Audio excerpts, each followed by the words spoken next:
આમ જોઈએ ને તો ગીર વિસ્તારના ગામડાઓથી જોડાયેલો ઘેરાયેલો ધારી તાલુકો, એમાં ખાસ કરીને આપણે જોઈએ તો ધારીની સિવિલ હોસ્પિટલનું એક નવું બિલ્ડિંગ બનેલું છે.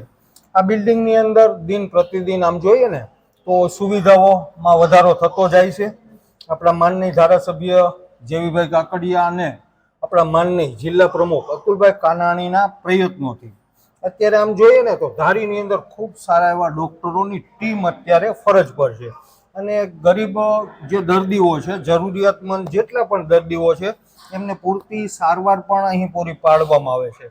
એમાં પણ ખાસ કરીને જોઈએ ને તો જ્યારે કોઈ મહિલાઓ, કોઈ માતાઓ જ્યારે અહીં ડિલિવરી કરવા માટે આવતા હતા, બાળકને જન્મ દેવા માટે જ્યારે આવતા હતા, અને એમાં પણ ખાસ કરીને જ્યારે સીઝર ઓપરેશનની જરૂર પડતી હતી ત્યારે ડૉક્ટરોને ન છૂટકે આ જે દર્દીઓ હોય છે એને રિફર કરવા પડતા હતા અમરેલી, જુનાગઢ કે સાવરકુંડલા કે અન્ય સ્થળોએ. પરંતુ આજે આમ જોઈએ ને તો એક સુવિધા સરસ મજાની ધારીમાં થયેલી છે કે સીઝર ઓપરેશન. અત્યારે છેલ્લા 4-5 દિવસમાં 2 સીઝર ઓપરેશન અને ખાસ કરીને સફળ ઓપરેશન. માતા અને જે એમના સંતાનો છે એમની તબિયત પણ ખૂબ સારી છે. એવા 2 ઓપરેશન કરવામાં આવેલા છે. પહેલા તો બેન, તમે કયા ગામથી આવેલા છો? આસુંદરાળી, કે જે તુલસીશ્યામ જંગલની આજુબાજુ છે. ત્યાંથી આ જે માલધારી સમાજમાંથી, માલધારી ચારણ સમાજમાંથી છે. ચારણ સમાજના એક બહેન કે જેઓ માતા બનેલા છે અને દીકરાનો પણ દીકરીનો જન્મ થયો, 4 કિલોનું બાળકનો જન્મ આ સિવિલ હોસ્પિટલમાં થયો છે. તમે? અમે વિસાવદરથી અહીંયા ધારી કે બેન ધારી સાસરે છે? બેન ધારીમાં સાસરે છે અને એમને તમે ઓપરેશન માટે લઈ આવેલા હતા. તો સ્વસ્થ બાળક પણ, અને અહીંની સુવિધા કેવી? બહુ સારી છે અને ડોક્ટરોની ટીમ બહુ સારી છે અને બહુ સારી સુવિધા આપે છે. આપણે અડધી રાતે ફોન કરીએ તો અડધી રાતે દોડી આવે છે. અડધી રાતે અડધી ને અમારે 4 વાગ્યા લગી સાહેબ આયા જ હતા. એવું છે? હા, પેશાબની થોડી તકલીફ હતી ને પણ આઈને આયા જ હતા સાહેબ. આમ જોઈએ ને તો આપણે ધારીની અંદર અત્યારે ડોક્ટર અમિત રાઠોડ સાહેબ, ડોક્ટર રંગપરિયા સાહેબ અને ડોક્ટર સાવલિયા સાહેબની સહિતની આખી ટીમ, નર્સ બહેનો પણ બહુ સારા છે. બહુ સારો સ્ટાફ, વિવેકી સ્ટાફ છે કે દર્દીઓ અહીંયા સારવાર માટે આવે તો અડધું સારું તો એમને આવકારથી અને મીઠી ભાષામાં જે વાતચીત કરે છે એમાં થઈ જાય છે. ગમે ત્યારે બોલાવો દોડીને આવે છે એવો સરસ મજાનો સ્ટાફ જે ધારીને.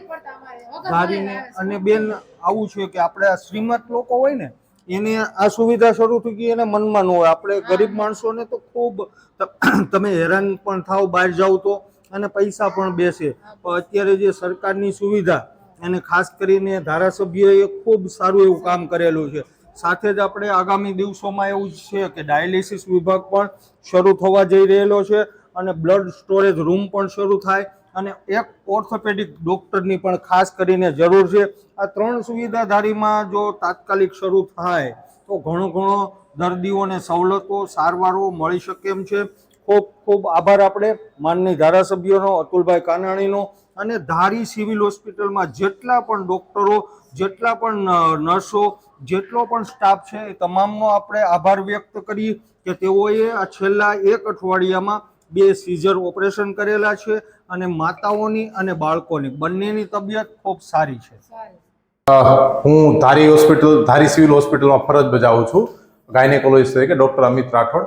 અને આપણે અહીંયા હવે છેલ્લા કેટલાય સમયે પ્રયત્ન ચાલતા હતા કે કોઈ પણ દર્દી છે એનું સિઝેરિયન અહીં ના થતું, અને સિઝેરિયન માટે આપણે દર્દીને અમરેલી હાયર સેન્ટરમાં રિફર કરવા પડતા. પરંતુ છેલ્લા કેટલાય સમયથી ખૂબ પ્રયત્નો આપણા રાજકીય આગેવાનો, જેવી સાહેબ, અતુલભાઈ, એ બધા સાથે વાત થયા પછી આપણા આરડીડી સાહેબ છે, વાળા સાહેબ, અને અત્યારે જે આપણા પ્રતીક્ષા મેડમ આરડીડી છે, એ બધા સાથે વાત થયા પછી એમણે આપણને ખૂબ સહકાર આપ્યો અને આપણે ધારી ખાતે સિઝેરિયન ડિલિવરી ચાલુ થઈ ગઈ છે. એનેસ્થેટિસ્ટ ડૉક્ટર આવી ગયા છે અને અમે લોકોએ છેલ્લા અઠવાડિયાથી સિઝેરિયન ચાલુ કર્યા છે. અને સિઝેરિયન પછી બંને માતાઓની તબિયત સારી છે, બાળક પણ ખૂબ સારા છે. આજે માતાઓ અને બાળકોને રજા કરીએ છીએ.